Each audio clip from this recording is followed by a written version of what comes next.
Hello, welcome to Scots Connect. My name is Caitlin Gruber. Every year, 1.5 million unadopted and unadoptable dogs in shelters are euthanized due to overcrowding. Dogs who are brought to non-kill shelters risk being forced into tiny cages where they live for months, becoming depressed, aggressive, and withdrawn from society.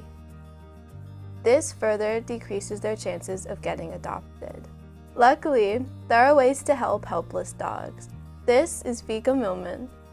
For the last 5 years, she's dedicated her life to saving abandoned puppies in non-kill shelters who face living in cages for the rest of their lives. Today, Vika is going to talk about her story of fostering dogs. How did you get into fostering? My childhood dog passed away. She was a German Shepherd, and I always wanted another dog.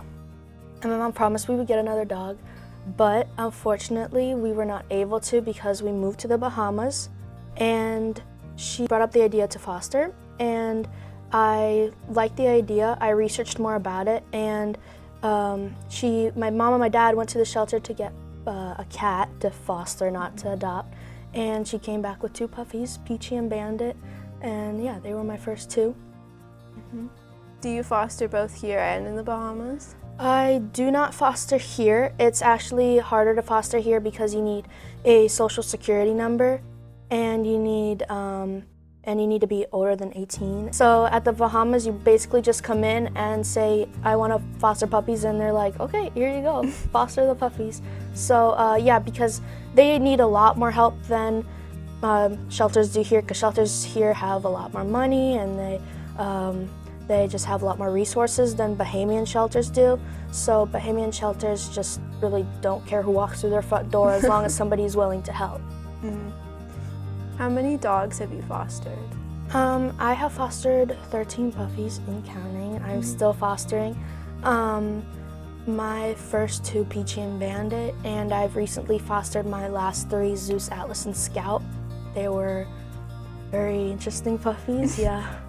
Do you think you're going to foster for the rest of your life? I definitely hope to help. Fostering is one of the great ways to help a shelter, but I'm definitely going to keep fostering. It really helps bring out the dog's characteristics and its personality, and dogs who are chubby and fat and love to play, and they are more likely to get adopted in the end. So fostering, introduces dogs to their environment, to their outside world. So. How do the dogs transform through fostering? Usually when I bring them in, they're scared, and usually they're very small because I foster puppies from as young as 2 weeks old.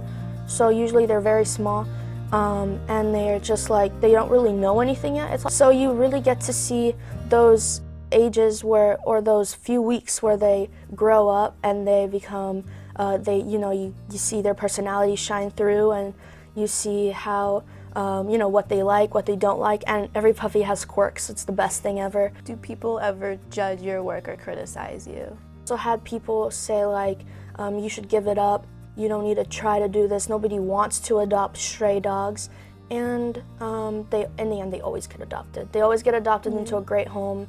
One of my puppies lives in Canada, one of them lives on a private island. And do you think it's better for people to foster or adopt? I think it's better for people to foster, and the reason I'm saying that is because you can help a shelter by adopting, but most people come into the shelter and adopt 1 dog.